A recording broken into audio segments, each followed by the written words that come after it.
Valérie Sabac, notre Soul Mental Coach. Bonjour Valérie. Bonjour Philippe, bonjour à tout le monde. Alors aujourd'hui encore un thème fort, savoir dire non. Waouh. Ah oui, c'est un... Alors, la première question que j'ai envie de vous poser, c'est savoir dire non, ça s'apprend? Ça peut se travailler en tout cas si on n'arrive pas à dire spontanément. Si vous voulez, dire non, c'est s'opposer et contredire au risque de fâcher, de décevoir, de vexer, etc., etc. Et ça cache souvent pas mal de peurs, la peur de décevoir, une certaine crainte de déplaire, une peur de l'autorité, une peur du conflit, la peur de fâcher, d'être rejeté. Enfin, ça répond quand même à beaucoup d'exigences. Mais alors, non, je peux dire non, je peux apprendre à dire non à qui? Dans quel contexte? Alors, je peux apprendre à dire non à tout le monde. Autant on peut apprendre à dire oui, autant on peut apprendre à dire non. Alors, je dis non. Donc, on a dit c'est effectivement potentiellement une source de conflit. Si je dis non à mes enfants.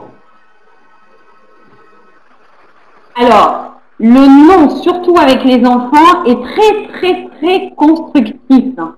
C'est un non qui se doit ferme et très clair et prononcé surtout avec une grande certitude de ce que vous avancez. Alors, avec un petit enfant, oui. Avec un ado.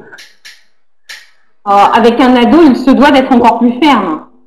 L'ado, il vous teste comme un mur. Si vous tombez, il s'effrite aussi. Mais ce savoir dire non, est-ce que ça devient... Moi, je me rappelle d'un vieil éditorial d'un de mes maîtres, le directeur général d'Eco, qui avait fait un éditorial sur le pouvoir de dire non. Alors, est-ce que ce pouvoir de dire non, est-ce qu'il l'obtient quand on sait dire non? Bien sûr. Si vous voulez, le non est aussi constructif que le oui. Et c'est très, très handicapant pour énormément de gens de ne pas savoir dire non. Parce que quand on ne sait pas dire non, on ne sait pas dire non à la famille, on ne sait pas dire non aux amis, on ne sait pas dire non à un conjoint, on ne sait pas dire non à un voisin, on ne sait pas dire non à des collègues de travail. C'est très, très compliqué. Donc forcément, ça place les gens dans des situations très difficiles et ça engendre des oui qui sont dits sans conviction. Et les oui sans conviction font qu'au fur et à mesure, si vous voulez, ça crée comme des frustrations qui sont toxiques, et pour soi, et pour la relation à l'autre. Mais alors, si je dis oui sans conviction, finalement, est-ce que ça ne veut pas dire que je pense non, mais que je n'arrive pas à m'affirmer? Mais bien sûr, mais bien entendu, bien entendu. Ça répond à des tas de choses. C'est-à-dire que le problème des gens qui ne savent pas dire non et qui disent souvent des oui, mais qui sont des faux oui, c'est qu'ils ont tendance à céder à toutes les sollicitations. Et quand on cède un petit peu à toutes les sollicitations, il y a un risque énorme, c'est qu'on n'arrive plus à discerner ses propres désirs du désir des autres. Si je me force à dire non, qu'est-ce que ça génère pour moi? Je ne saisis pas votre question, Philippe. C'est-à-dire que voilà, je ne sais pas dire non. Je suis dans cette phase d'apprentissage. Je vous ai téléphoné, vous m'avez dit bah oui, va falloir apprendre à dire non. Je démarre cet apprentissage donc et j'apprends à dire non petit à petit. Dans les premiers temps, est-ce que je me sens bien et qu'est-ce que je dois faire pour bien me sentir en disant non? Alors, dans un premier temps, je dirais qu'en fait, il faut s'entraîner sur des petits actes. C'est-à-dire dans des situations qui ne mettent pas en cause un petit peu votre